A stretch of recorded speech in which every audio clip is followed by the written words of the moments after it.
everyone. I am Julianne Meyer, and I am the host of Own Your Wellness. Happy Thursday. Oh my goodness. It is so beautiful here in Southern California and early in the day for us. But my guest is in New York City. Oh my goodness. I love it so much. I miss the city so much. For those of you who don't know, I lived there for 12 years. Maybe it was 11 because I lived in Italy for a year. You know me and time. I can never figure that out. But anyway, Jane, my guest today, is an amazing artist, among many other things. And you might be wondering, what does an artist have to do with health and wellness? And I have to tell you absolutely everything, because we are creative beings and she is a creative being. So without further ado, I'd love to introduce my guest for today, Jane Pollak. Hello, Jane. How are you? Hello, Julianne. I'm wonderful. It's so good to be with you. I'm so glad you're here. And as I mentioned, you are in my favorite, my homesick city. I get it. I've been homesick for New York all my life. I've lived here 8 years now, but I brought my family up in Connecticut, which was about 50 miles north of here. And then when I got my divorce, somebody said, "What's keeping you in Connecticut?" And I was like, nothing. And I moved to New York in 2012 and haven't looked back. I love that. So not all the audience might not necessarily know a lot about you. So I'd love for you to share a little bit about yourself and your own wellness journey.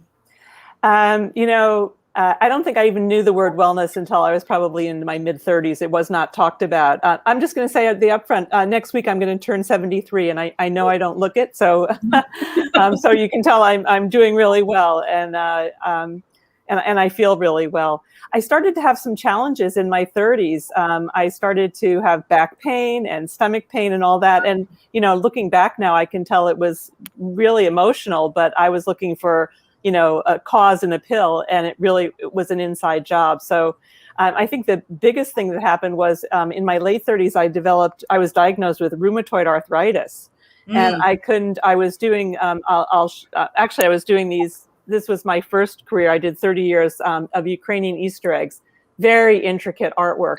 And I would sit and work for, 6-8 hours a day. And my fingers were so swollen and painful that I had to bandage them in order to work. And I couldn't walk across the room. So, when pain comes, you really have to look at what the source of it is. I like the saying, God meets you at your weakest point. And so, it was like God was getting my attention. It's like, how can I work? How can I, be with my kids? And eventually what I did was I did a 5-day water fast it was very dramatic, to understand what was causing the inflammation in my body. And I actually did that and, found out it was nightshades and wheat and, a whole bunch of sugar, all that stuff that we love. And I really began to turn my life around. What I began to realize was that I could take control over my destiny by, how I was living, what I was doing. And interestingly, after my divorce, my whole body got a lot better.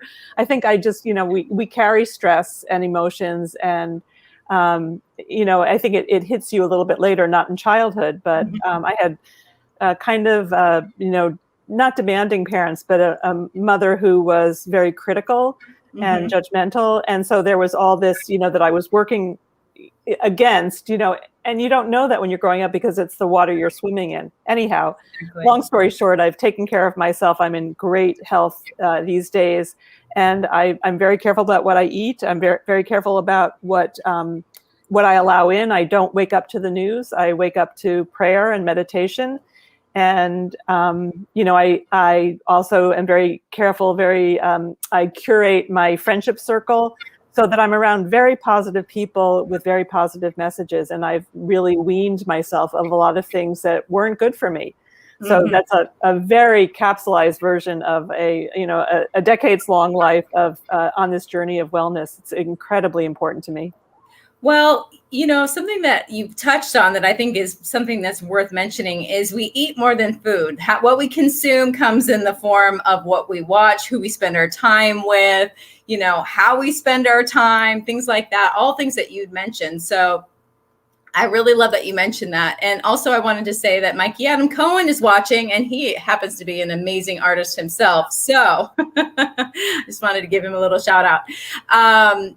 But I'm kind of fascinated in, has that something that you've sort of stumbled across and grown into, or is it I hear a little feedback. Hold on a second. There you go.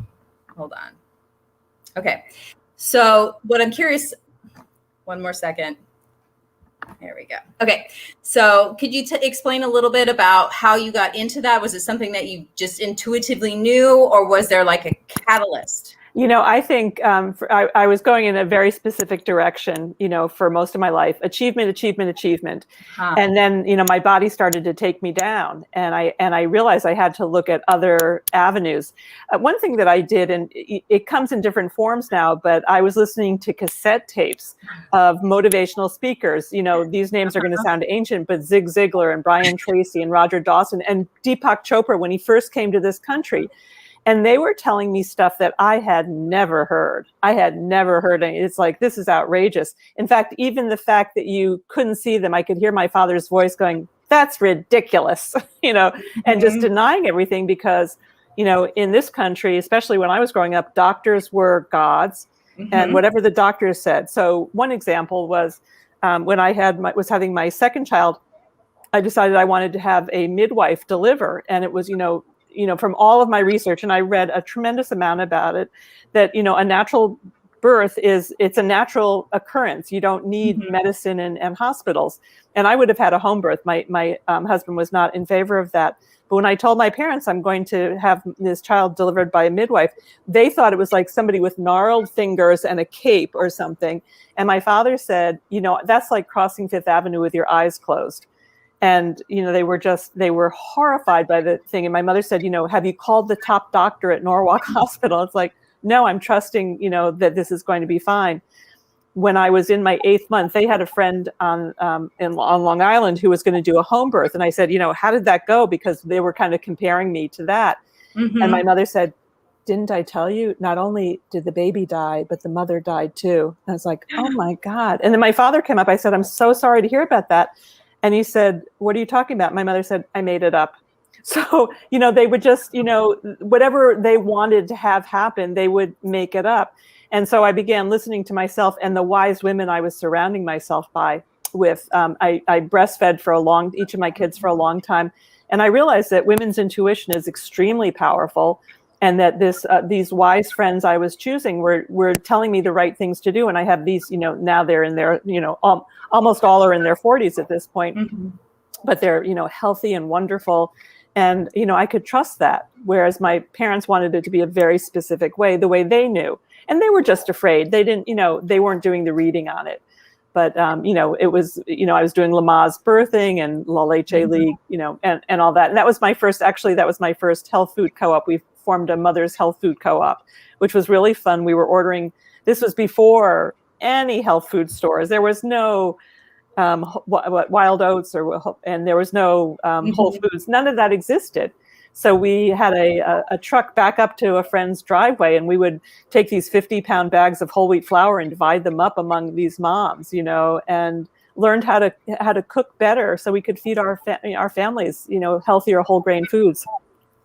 You mentioned something that I really love, and it's that you really learn to listen to that voice within, that inner knowingness. And I mean, especially in Western society, we are taught to look outside of ourselves for every single answer. And I mean, your parents are the perfect example of that, because trust the white coat knows everything. And I came from a pharmacy background, which is really random. But just the fact that, why would I go to a doctor to ask them about medications? I would go to a pharmacist if I was going to ask about Western medications. Or, why would I go to a doctor if I needed food, like a nutritionist? So, I mean, I don't know where that came from, but I love that you learn to trust that inner knowingness, because you do know. Well, one thing, when all the kids had ear infections when they were little, and in La Leche League, they were saying, cut a clove of garlic in half and put it in their ears, which was a natural antibiotic. And I had gone to the doctor, the pediatrician, a couple of times, and I went back and she was completely healed. And, he said, what did you do? And I said, you don't want to know, but I said, I used garlic. And he goes, well, whatever works, so he wasn't opposed and he wasn't shocked. But I think, old wives' tales have that reason, that name for a good reason. No, I love that too. I mean, even the idea of chicken noodle soup and how you give that to people who aren't feeling well, they actually did the science behind it. And there are properties in it that do make you feel better. So it doesn't come from nowhere. As you were I also heard, and you may have heard this, that after World War II, there was allopathic medicine and homeopathic, and the AMA said we have to choose one, and they chose the pharmaceutical kind instead of the healing. And so all of that was really erased. And I go to a homeopathic healer. I go for acupuncture. I went for shiatsu. I use holistic methods, and knock wood, I'm in excellent health with that, and I don't take any medication. So I'm very grateful for that. Well, I mean, I'm sitting here and I'm making fun of doctors in a sort of way, and that's not really my goal. And I always want to mention that I'm not putting down the profession of being a doctor. What I am saying, though, is that it's not the only way. I had a hip replacement last year. I'm very grateful for surgery and for all that. Probably won't do that. Yeah. Yeah. But no, I hear what you're saying, and I just love that that you've found ways to heal, because I always felt like Western medicine is just a Band-Aid. You don't actually deal with the actual underlying issue and I love that. Yeah, I remember when my kids had diaper rash, people said, what are you feeding them? What are they eating? Because anything you put on it is just going to cover up what the malady is. So I learned to go deeper with that and really trust that. So, it works for me. I'm not saying it's for everybody, but, healing myself from this diagnosis of rheumatoid arthritis, the arthritic pain went away. So, and I've been free of that. So I always think, what did I eat? If I don't sleep well, if I have bad dreams, I think, what have I eaten? And the woman who does Crazy Sexy Cancer, you must know her, Sarah something, and she goes to Whole Foods and she goes, this is my pharmacy, and she's standing in front of the produce. I believe that. I was macrobiotic for many, many years, and it was wonderful. I love that. So we got a comment from Mikey, and he's asking a little bit about your artist background. So he's asking about your background and where it came from, and I'd love for you to share a little bit about that. Terrific. Well, I it's funny, I'm one of 4 children, and I was identified as like, you're the artist, you're the pretty one, you're the writer, you're the funny one. And so fortunately, I was drawing at a very young age, and I loved it. And I got recognized. I got pulled out of class to work on murals. And then when I got to college, I got to major in art. It's like I'm getting away with something. So my first job out of college was not my first job, but one of my first jobs was teaching high school art. And for some reason, there was no curriculum. It was the 70s. And so I said to one of the other art teachers, what do you do with the students? And she said, well, one of the things we do is, are you craning Easter eggs? And I thought, Easter eggs in high school? And then I had no idea. And then she opens up, a dozen that look like this. I mean, hers were different than mine, but it's like, whoa, those aren't the Easter eggs I know. Mm-hmm. And so I learned this craft in the 70s and immediately started showing my work. I did craft shows, and I did that for 30 years. So I earned an incredible reputation. I had eggs in the White House, the Smithsonian. They were on the cover of catalogs. Steve Jobs called me and ordered a couple of my eggs. I was on the Today Show. My first book, I have 3 books, but my first book is Decorating Eggs, Exquisite Designs with Wax and Dye, still in print, or back in print, I should say. So I'm extremely entrepreneurial, and there's the food that we eat, but it's also what we do with our souls. And I love being an artist. I feel so grateful that came into my life and I was successful at it. So I did that for 30 years. And then I just, I think if you do anything for 30 years, there's a certain amount of burnout. And 3 things happened. I was in a catalog. My eggs, the first show I ever did, my eggs were $8 each. By the time I finished in the early 2000s, they were going for almost $500 each. Oh, wow. So they appeared in a catalog for $480, and they did not do well. So that kind of went up in smoke. And then the finishes, and actually, I don't know if you can see it on this camera, but the finishes started to get all curly. It's an epoxy, and I just didn't care. I thought, I don't like calling the epoxy company and asking about it. So I was losing interest in it. And then the third thing that happened was I was supposed to be on the Martha Stewart show the week she went to jail. I thought, okay, I'm done. And I had been coached I was receiving coaching. I wrote my book with a coach. I put out a product. I just loved it. And I thought, I think I want to coach. but I haven't studied it. So in the early 2000s, I started taking coaching training, and I actually hung up my shingle before I was, certified as a coach. And I loved it because it's really an extension of teaching. And I love sharing my wisdom, my, experience, strength, and hope with people. And I got successful quite, early. And so I've been coaching for nearly 20 years now, since 2002. So that was a segue. And then, I believe in divine intervention. And right before the pandemic, some friends I surrounded myself with artists, and I actually started a group called the Artsy Girls, which was 60 or 70 women who were nationally known for their creative abilities. And one of the women, Liz Alpert Fay, is a textile designer, and she was offering a class at the Guilford Art Center March 12th and 3rd, I think it was 12th and whatever, the weekend before the pandemic. And we were all like, oh, I wonder if it's going to happen. And two of my friends came with me, and it wasn't canceled. We sat far apart, we didn't hug, and we learned this amazing craft. And then Monday, everything shut down, and I went home with the materials. And I started making them, and people saying, how are you? We were all shut in and quarantined, and people saying, well, what are you doing? And I said, well, I learned this craft, and I'm making these pillows. And they said, Jane, you could sell those. Now, I had been a craft artist, so I knew I didn't want to do that again. But a year and a half later, I've opened an Etsy shop. I'm selling to high-end interior designers. You can see that there's one in the works. I'm basing this on Starry Night. So I'll just show you my computer briefly. But this is, Van Gogh's Starry Night, and here's the PowerPoint and the fabric. So I'm completely engaged and loving being the artist again. And I have to say, as somebody said to me, you've had a good pandemic. I found something I love doing, and I still coach, and I love coaching, but this is a very nice add-on to the coaching. And what I'm doing now is really developing that market, because the pillows go for between $500 and $2,500 each. So they're one of a kind, handmade, original designs. So, so I'm looking at very high-end designers whose clientele will say, I want a Jane Pollak pillow. And appreciate the artistry behind it. And they won't see it in their neighbors, anybody else's home. Exactly. Custom designed to their color scheme. I would like to say, though, that you never really left the creative field. Your medium changed for a little while, and then it changed again. And even coaching, I found incredibly creative, and I work with very creative women. And also, my tagline is, I lead remarkable women to uncommon success. So I just stay a step or two ahead of them. I'm not telling them to do anything I wouldn't have done myself. And I hold their hand and encourage them, but they have their answers. And, I've had incredible clients, just incredible clients.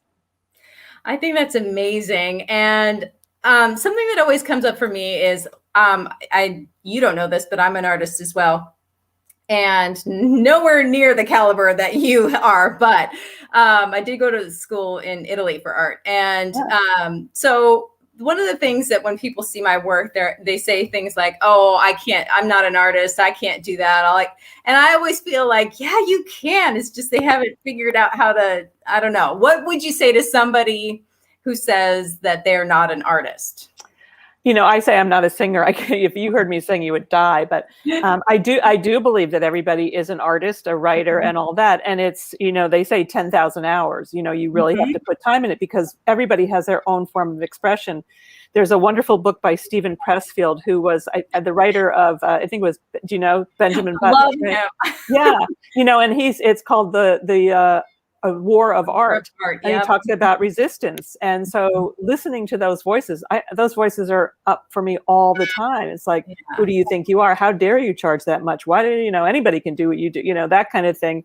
And the work of it is just to do the work. And, if you enjoy it, do it. It doesn't matter what anybody else thinks, and art is extremely subjective. There is no, what did I just read a review? Oh, I know. I was watching Dana Carvey, had a show. It was called the Dana Carvey Show, and it failed. And one of the reviewers was taken to task, and after he gave a scathing review, and then he watched it again because so many people said this is really funny, and he said, "You're right, it's really funny." So even a professional critic can be wrong. So to base your worth on anybody else's opinion is not a good idea. That's a fabulous point. Even Michael Jordan didn't make his high school basketball team. I So, didn't know that. yeah. I didn't know that. So I really feel like if you want to do something, you just got to work through. And that's what it is, that resistance, those little voices that say, you can't do this, this sucks. And I remember when I was learning how to draw, and it turns out that I happen to be really good at copying, like, doing exactly what somebody else does. But it was getting past that voice, that little voice is like, this sucks. I'm like, I've been at this for 3 minutes. I can't expect it to look like that finished product after 3 minutes. What's wrong? Yeah. That's where coaching it comes in, because that's called your saboteur. And, you get to say to them, okay, I'm not going to listen to you. You just go over there and, sweep out that room, because I recognize it's not the truth. It's just, some old voice in there. Mm-hmm. Yeah, no, it is. So do you have anything that you do to work through that saboteur? There's a tool that I love. It actually I think it comes out of 12-step recovery, called bookending. So when I have something difficult to do, I just did a blog post that said 7 reasons why you would want Jane Pollak on your vendor list. Made me want to vomit. It's like, I was my eggs are in the White House, and I wrote 3 books, and I've been entrepreneurial for 30, like, all the things, and voice going like, shut up. So I call somebody. I have an action partner. I said, her name is Effie. I said, Effie, I want to vomit, but I'm just going to tell you, I'm going to sit down for the next hour and I'm going to write that article. And after I wrote it, not only did I call her and say it's done, but I sent it to her and she said, it's great. So bookending, before and after you have something difficult to do, let somebody else, thank you, Mikey. Let somebody else know. And I use that all the time. I do it on the phone. I do it with texting all the time. It's so great. And it gets me over the hump. And when somebody bookends with me, it inspires me. It's like, well, if Julianne, if you're going to try that, then I'm going to try this while you're doing that, because I'm so inspired by your taking that risk. That's right. You're an inspiration just by being you. I just love that whole philosophy and thought process, because there's truth to it. And it's just amazing. I don't do it to be an inspiration. I do it because I have to, And also because you're living your life and you're actually living it. You're not just fully. Yeah. Fully. No, I love that. So I only have a couple minutes before commercial break, but something I always love to ask particular guests, and you happen to be one of them, is how do you start your day? Do you have a morning ritual? I do. I'm glad you asked. Yeah. I meditate. I've done TM since 1992. So almost 30 years. Wow. So I get up and I do TM, and I use a timer because otherwise I don't know, so I just glance at it, and it's about 23.5 minutes. So I do that. And then I read something spiritual. I read something from Courage to Change. It's a daily reader. Do you know it? And then I actually do some mental exercise. There's this New York Times spelling bee, which is a word challenge. And I set my timer for 10 minutes. So it's sort of like, to keep my brain active, and it's really fun, very addictive. So I do that every day. And then I get down on my knees and I say prayers. I pray for other people. I pray for serenity, all that good stuff. And then I eat a healthy breakfast, and then I read the New York Times. So that's, and often I'm in a fellowship, and I'll go to a meeting first thing in the morning. So, by 9 o'clock, I'm ready. I'm full, I fill my cup. Mm-hmm. I love that you start your day off strong, because when you have the right energy to start with, it just carries through. And that is just an amazing way to be. And I just want to make sure I pop that up there. Thank you. Yeah, no, people don't understand. Like, it took me a long time to realize that when I started my morning by looking at my phone first thing, it totally changed my mood, because I'm instantly reacting to the world out there, and, instead of creating my day. And it sounds to me like what you do is create your day. Yes. Yeah. I actually I used to have a weekend retreat called Create Your Own Future, because we are in charge. We are in charge of what it looks like. And I have a lot of clients who come up and say, I hate my job. I hate my life. And it's like, great. Who's the boss? Wayne Dyer used to say, I loved it. He said, it's like you're standing, holding onto the bars of a jail cell, and he's going, let me out, let me out. And you turn here and there's nothing, and you turn that way and there's nothing behind you. And we're just holding on to this prison of our own making. So once you realize that in anything that we do, it's like, who's in charge there? Yeah. And, that autonomy and taking responsibility. And, they have a saying that when you stop pleasing people, people aren't pleased, but it really is helpful to say no, to set boundaries. And maybe we can talk about that in the next half, because that's really critical. You know what, though? Something you said I want to just say really quickly, too, is that, you might not be pleasing people, but you would start attracting the right people to you. and the right people can hear a boundary and say, I'm so sorry. Exactly. I'm so sorry. Yeah. Exactly. Okay, so we do have to go to commercial break, so we'll be right back. Okay. I don't even want to go to commercial. I'm having so much fun with Jane. She's an amazing artist, amazing woman, amazing person. Anyway, we do have to go, as I said, to commercial. But before we do, I want to say hello to everybody who is watching us live, and we will be right back after these commercials.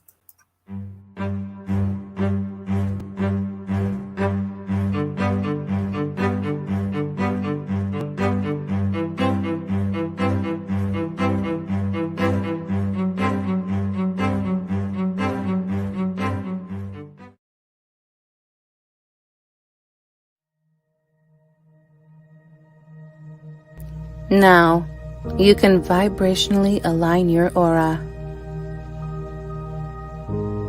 You can gain a larger and spiritual perspective on life, relationships, God, people, wellness, and money.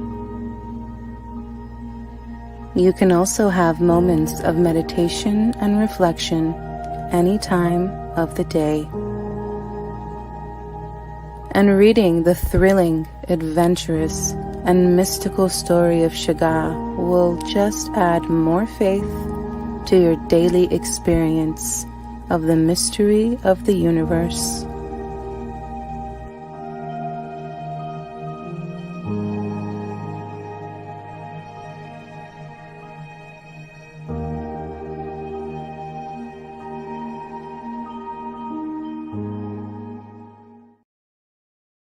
When drug or alcohol addiction take over, things begin to disappear. Your friends, your family, and eventually, you. Recommended by Dr. Phil, New Method Wellness can help get your life back with individualized treatment plans for dual diagnosis clients. New Method Wellness provides the most highly credentialed treatment in a safe and welcome environment. Call New Method Wellness for your free consultation and ask about our national accreditations. Together, we can put the pieces back together.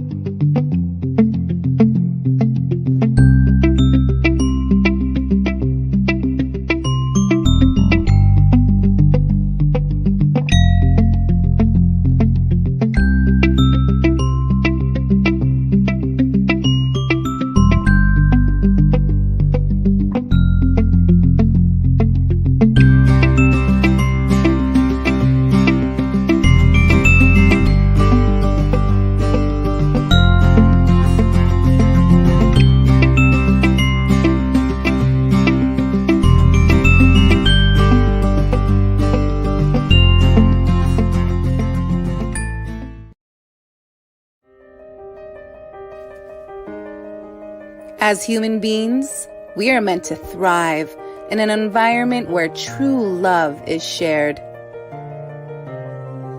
where we are welcome just as we are, a space we connect with others with the single purpose to find God as love within, a place we learn to raise our consciousness and vibration for happiness, wellness, and wealth creation.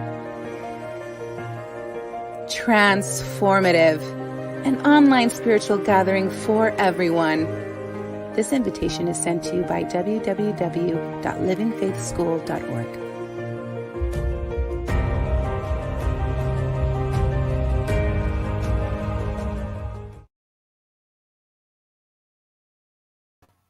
Welcome back, everyone. My name is Julianne Meyer, and I am the host of Own Your Wellness, if I can even speak. And today I have a wonderful guest, and her name is Jane Pollak, and I'm going to bring her back so we can continue our conversation. Hi, Jane. Welcome back. Hi, thank you. Great commercials. Thank you. So before we actually start getting into our conversation again, I really want people to be able to reach out and connect with you. So one of the ways they can do that, I'm aware, is your website. And this is one of the ways they can get your books. And you have 3 of them. Yes, I do. And you can email me, jane@janepollak.com. So very reachable. I have an author page, an artist page, and a coaching page. So all that is available on there. And I'm happy to hear from anybody who would like to be in touch. Awesome. I love that. And also, I want to make sure we pop this one up too. Instagram. What can people expect to find on your Instagram? Beautiful pictures. It's all visual, and it's really fun. I have become truly addicted to posting. Today was a Throwback Thursday, so I always have something that not, as I said, I've been an artist for a long time, so usually I show my eggs, something to do with my eggs, but otherwise it's my process, talking about it. It's really fun. I really am enjoying Instagram and growing my number of followers. And please follow me. I'm close to 1,000, and I would love to have some more followers. Yes, of course, absolutely. So I want to hear a little bit more about your story. What would be something that you would tell your younger self that maybe that now that you wish you'd known years ago? That's, I love to people. I wrote a book 2 years ago. It's my memoir, Too Much of Not Enough. I settled for so little, the crumbs of life, eating crumbs at the banquet table, somebody said. And, it was how I grew up. And so I brought that into my marriage. It's like, there's a little bit of love for me. Thank you. That's, thank you. I'll take that's enough. And this is not against my husband. He's a very kind and generous and swell guy, but not emotive, not affectionate, it worked perfectly because I didn't expect much and he didn't have much to give. So I stayed with that for a very, very long time, 38 years. When my kids were little, when my youngest was 2 or 3, I just was, I didn't know what to do, but I couldn't go home to mother. I've already described my mother to you. I didn't have a friend who would take me, and I had 3 kids, and I didn't know what to do. And so I would tell my younger self, you'll be okay, whatever you have to do. But I think I had to go through all of that to be where I am today. I think it just takes what it takes, and you're not ready until you're ready. So I would, like now I'd like to be super famous and wealthy from my art, but I also know that I enjoy every day so much that might interfere with it. So I think where I am is perfect. And I'd say where you are, whoever is listening, it's perfect. And you'll know when you need to change. I knew when I needed to do something about my health. And actually, my ex found somebody else. So he did for me what I couldn't do for myself. He left me. Yep. And what happened was that, after this long-term marriage, I moved to the city. I met and fell in love with somebody else. I took a trip around the world. It really freed me up. So I think it's all perfect. I think, when I come around again in the next lifetime, I think I'll learn lessons earlier. I think, we're all on our own track. And I don't think you can, they talk about, pulling the butterfly out of the cocoon. You can't do it. It has to gestate. And, before it gestates, it turns into liquid. It completely liquefies, and then it becomes a butterfly. Yeah, it's kind of shocking. But, I think we have to go through really, a lot of hard, crunchy stuff to become who we're meant to be. And a lot of people don't take that path at all. And I'm not saying to anybody, you must take that path. But if you're being called to have a bigger, more expansive life, trust that process will bring you to something better, much better. And I'm witness to that, and I feel like I've lived that. Going through that, the devastation of a divorce, and our kids were grown, so they weren't, there was no childcare issue or custody issue, no parenting issue, and my ex and I are certainly amicable, but there was none of that.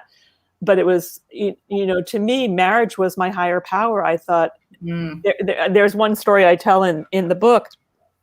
if you've ever been to a wedding or, a big family function and there's a band and the leader says, okay, everybody up on the dance floor. If you've been married less than 5 years, sit down. If you've been married less than 10 years, sit down. And I was like, I'm going to be the last person on the dance floor, because I thought that was I think in my mother's mind, that was the greatest achievement. Now, they were married 50 years and they were never happy. So, it's 38 years, it's like, okay, it took me that long, but I don't regret a moment of it. I don't. I had to learn on my own timeline, what was right for me. So, so I would just say, you're perfect to my current self. You're perfect where you are. And as the lesson appears, trust that it will bring you to what's best for you. That's beautiful. And I love the idea too, or the reminder that it's not about the destination, it's about the journey. And if you can just focus on where you are now, then it makes it, even if it's not so pleasant in that particular moment. We only have those 24 hours. And, when I was listening to all these tapes, I learned about life process. And I don't know if you know this, but Sir Edmund Hillary, who was the first to summit Mount Everest, when he got there, he said he was enormously depressed. Yeah. Because it was all the journey. And it's sort of like, now what do I do? So it's not the destination. And we have to keep reminding ourselves, because, when you get there, it's like, now, what's the next thing? What's the next mountain to climb? So it's really enjoying the journey. And I, now in my old age, and I'm not saying every day is delightful, but, when I'm living fully, I'm thrilled with my life. So I know what living fully means to me, but I'm curious what that means to you. In coaching, we have it's called a wheel of life, and there are 8 compartments. So there's personal development, there's your physical environment. Like, I just had my kitchen redone last year, and living through that was a disaster because we were hit with COVID, things weren't being delivered and all that. So I was doing my dishes in the bathroom sink, but now I have this, and it's a small New York apartment. I have this gorgeous little gem of a kitchen. So physical environment, do you like how you're surrounded? Friends and family, significant other. My significant other now is 0. I would like to be dating, but I just had one quick sort of fling, and that was fun. But, right now I don't have, what somebody said is I'm in love with myself. So kind of my significant other is myself, but that quadrant or that segment isn't that big. Health and wellness, financial, spiritual, personal development, so there are 8 things. So to me, the question was a full life is to have that, that image be, that each circle is quite full. Thank you, Helene. Anyhow, to make full, because you could be at a 1 on everything instead of a 10, and you'd have a balanced life. But I want to be living, in the fullness of my experience all the time in each area. And some days, some are higher than others on given days. Well, it also sounds to me like you've discovered like the difference. A lot of people consider life like a stop sign as the final destination, instead of actually realizing that it's just a stop sign. I love that. Or when I was in Morocco, I did a round the world trip, which was amazing. And she said, be careful in crosswalks, because the motorists think of those only as a suggestion. They don't really look at pedestrians as they're sort of nuisances. So, you can take it however you want. Yeah. That's funny to me. You're the first person I've met that has actually been to Morocco besides myself. I loved it. Did you love it? I did. I actually spent 3 weeks there. It was so much fun. I was there, I think 5 days. It was I did a semester at sea with 500 students, and there were 60 some lifelong learners. So we went to 11 countries in 3 months. It was amazing. That is amazing. Yeah, that was a post-divorce. My ex wasn't going to travel, so when I got released, it's like, I'm going around the world, baby. I love that. I love that you were able to open up in that way, because a lot of people tend to shrink when things don't go the way that they had planned, even if it's not even what they necessarily really wanted. Like, you realize there was more out there after the fact, but I just love that you didn't shrink back into this little shell. You just busted out. That wasn't going to happen. And it's still not happening when when my boyfriend and I broke up I guess it's 3 years ago now. It's like, now I'll find somebody else, and it's not easy to be on Match at 73, but Well, I'm doing it. especially because you're so young. You might Well, be but the funny thing is, I you know that, and I know, so I think it's going to be somebody, watching one of these things that goes, she's 73, I want to go out with her. Because on Match, I think you just get sort of, I don't want somebody that old.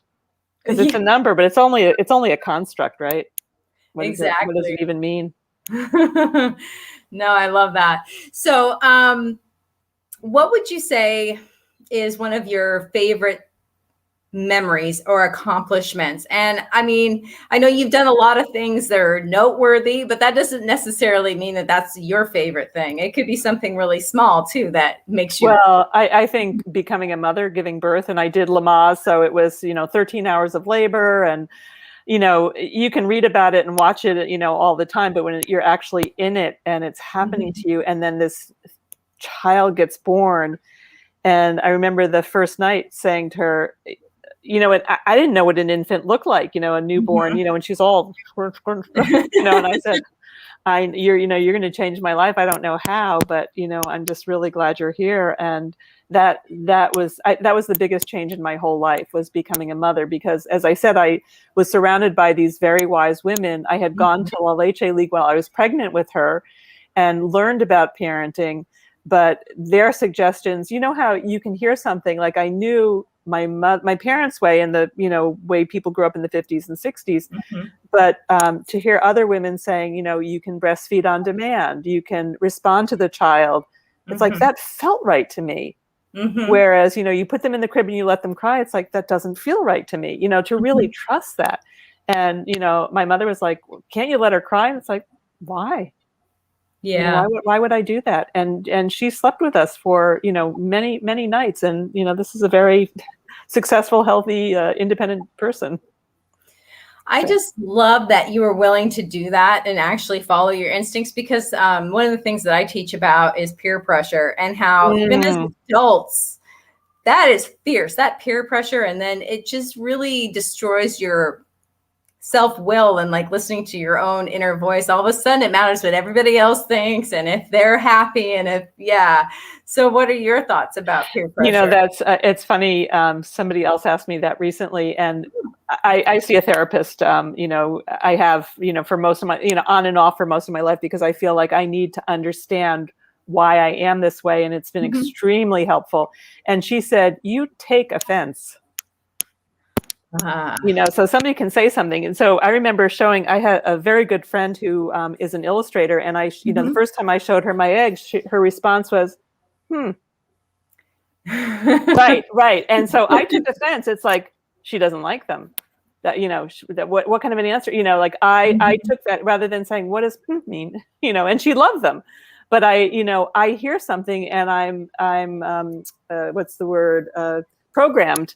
To think it means something, which it may not, and to ask for clarification. So, there's a lot of stuff out there that I march to my own drummer. Fortunately, I have rooms full of people who support the way I do things, but there are a lot of things I don't do that society does, just because it's not right for me, and that's okay. I don't condemn anybody for doing it the way they do it, but I don't want to be condemned for the way I do it either. I eat really clean. You probably do too, really clean. And so, I may turn down a hamburger at a barbecue. It's like, and I'm going to have I brought my own stuff. It's not really social, but sometimes I do that. My spiritual mentor said something the other day, and it really stuck with me. And it was that, and he was referring to not only just physical food, but are you going to, he asked the question, like, are you going to stick up for yourself and what your soul wants, or are you going to give in to what other people want just to be popular? Yeah. And I love that you're willing to do that. That's a big one. And I've taken some, in my book, in this, my memoir, I talk about ending, I really I took a year off from my mother while she was still alive. I said, I can't do this anymore. And I didn't talk to her for a year, which was really powerful. And then a woman who was a really good friend of mine, just, she would do things that were just, I was taking offense. I was voted like volunteer of the year, and she was the head of parent volunteer. She was a parent volunteer coordinator. And so I had won this award, and she told me after the fact, she said, "Oh, by the way, you won. The dinner was last week." And I was so offended by that, so offended, kind of rightfully so, but I could never say, you know what? And eventually, after 8 years of this relationship, and that's what really changed the trajectory of my life, I said, I can't do this anymore. And those are the most powerful words, whether it's an addiction, whether it's codependency, food, sex, drugs, whatever it is, drinking, I can't do this anymore, is a signal to the universe, I'm about to change. And so ending that relationship in 1989 got me into 12-step recovery, which completely changed my life. And I'm forever grateful to, for that path. And, 30 years later, there's still a charge when I see her. We email each other occasionally. We're in touch a little bit, but that was the single most powerful thing, other than that, giving birth to my daughter and then letting go of who I perceived to be a best friend, was enormously powerful. I love that you're able to do that. It's not easy. It's it's not popular. We think that we have to put up with things, and it's kind of like the title of your memoir. Exactly. And now what I'm very grateful for is that I've learned, when something bothers me, to take a big step back and not necessarily confront it, but just not participate in it anymore. So those relationships, when they come around, the charge isn't there anymore, and I can still have those people in my life. And that feels, somebody just said, I love it. She said, keep it light and polite. And it's like, that sounds really good. Light and polite. I couldn't do that. It was like, Julianne, tell me what you're thinking. And what do you mean? What did you mean? But, and now it's just like, light and polite. Yeah. No, I love that. And, you mentioned 12-step, and something that I love about that program in particular is that it's like a chosen family. People say that all the time. And how I know that is that when I had my hip operated, my sponsor met me at the hospital and stayed with me through my recovery. Another good friend brought me home. I have 3 grown children who are all capable of doing that, and they didn't step forward with that. And then friends brought me food and, had lunch with me and brought meals and, took me out for walks and stuff. And I didn't even have to ask them. They just said, what do you need? And they showed up. So, and I'm not saying, I have fantastic kids. They somehow miss that, giving part of, and that's turning around too. But I had a big part in that. I didn't expect anything. It's like, I'm okay. I can do it all myself, like a 2-year-old goes self. And it's like, I think I did that, until I was about 60. So, it's not a good idea. Yeah, no, it took me a long time to learn how to ask for help when I needed it, or even when I don't, just to make life easier. It's okay to ask for help. And here's what I did after 2 weeks. Everybody thought, oh, she's fine. I was walking with a cane and all that. And I wrote to I think 25 people. I said, I know you think I'm fine, but I'm still actually in a lot of pain. And here are the slots that are open: Tuesday lunch, Wednesday dinner, Thursday. And people signed up because they could do one thing rather than, how can I help Jane? It's like, I was very specific, and I filled in all those slots, and I felt cared for, but I had to ask for it. I do that with my birthday. It's like, when I was married, it was sort of assumed we would do things. But now when I'm single, it's like, you're invited. I'm having a party. This is what I'm doing. This year, my birthday is July 4th. So I'm going to California, and I'm going to be with my daughter. And she said that I'd love to have you come. So people are willing, but I think we have to define it, say, this is what I want, and risk being told no. But now they're saying yes. And it's like, my son, I would have loved to been with him, but he said, we're going away. It's like, that's my birthday. But. No, I get that. And that whole being vulnerable thing. Ooh. Yes. Oh, yeah. That's a whole show. Well, Brene Brown, she's awesome. Love her. Love her so much. Oh my goodness. So one of the questions I love to ask too is, what are you reading now? What are you? Oh, I don't have it next to me. It's called like World of Wonder or Wonder. I usually have something physically to read, And then I have something that I listen to. So I'm listening to a bestseller called The Plot, which is a new fictional book. I think it just came out. And I just picked up at the library, Think Like a Monk.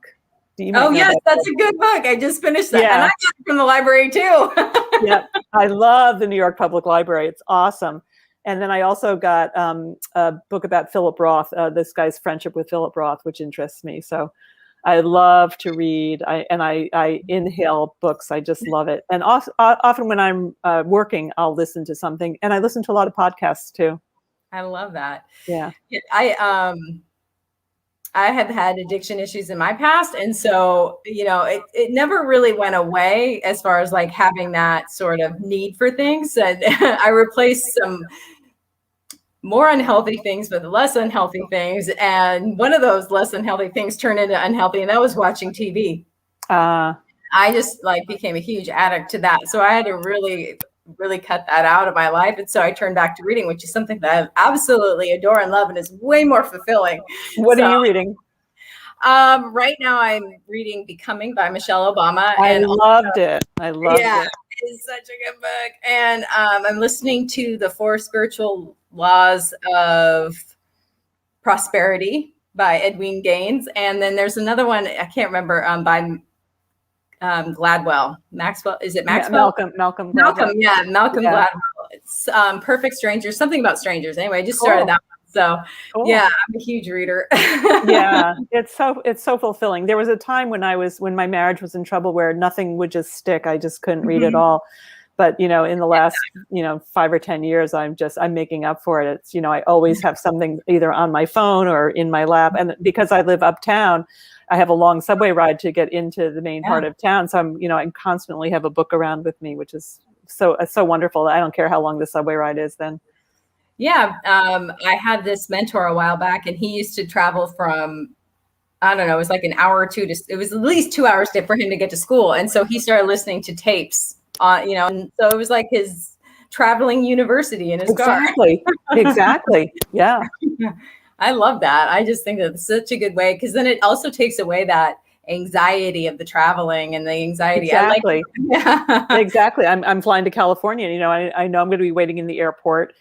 So I have a lot of computer work that I want to do that I can just, get all my files organized, that doesn't need anything, but it's, really focused work. And I'm happy to do that. But I also have a couple of books to bring with me. And my sister is a literary agent. She was the one who was the writer. My mother pointed out, and she said that Paris Wife is really good. So that there's a free downloads from Libby, which is the public library app. So I can get that free. Yeah. I didn't know. Yeah, that's amazing. Yeah. We are running low on time. I know. But is there anything that you would love to mention to the audience or reiterate? I would love to have you follow me on Instagram. I'd love to have you read my book or buy my book. It's on Amazon. It's definitely a page turner, and there's really happy ending. I go down, down, down, and then up, up, up, up, up. So if you want to be inspired, I think it's a really good read. And think of me on July 4th. It's I'll be turning a bigger number. And also, I want to make sure we pop up your website again. Yeah, thank you. And so people, they can find your books through your website as well, correct? There are links to Amazon on my website. Perfect. Because sometimes, I get a little distracted when I go on Amazon, especially when I'm searching for books. So it's better for me to just have a direct link, because yes, I have like a pile of, I can't even tell you. I mean, that's not even just stacks of books that I've been meaning to read. It's challenging. I mean, that's why commute, the subway is great, because I don't read in bed. I don't. So it's good to have the, commute. That's a habit that I should probably break, because I start reading and I don't want to stop. It makes me fall asleep. So actually that's a good thing. But I don't have TV. So I go to sleep to, I watch a half an hour of Netflix, or I just borrowed a DVD from the library that I'll watch tonight. So yeah. I love it. Yeah. You and I are cut from the same cloth. I think so. Well, I do want to thank you so much for being on the show today, Jane. You have been such a pleasure, and I'm looking forward to getting to know you better and having you back on the show if you would love to come back. I would absolutely love to come back, and bye everybody who's watching.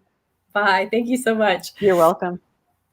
Oh, I did not want that hour to end. I just want to make sure that we pop up one more time her Instagram, because she's an amazing artist among many other things. And I can't wait to get her book and read it, because I think that's going to go to the top of the list.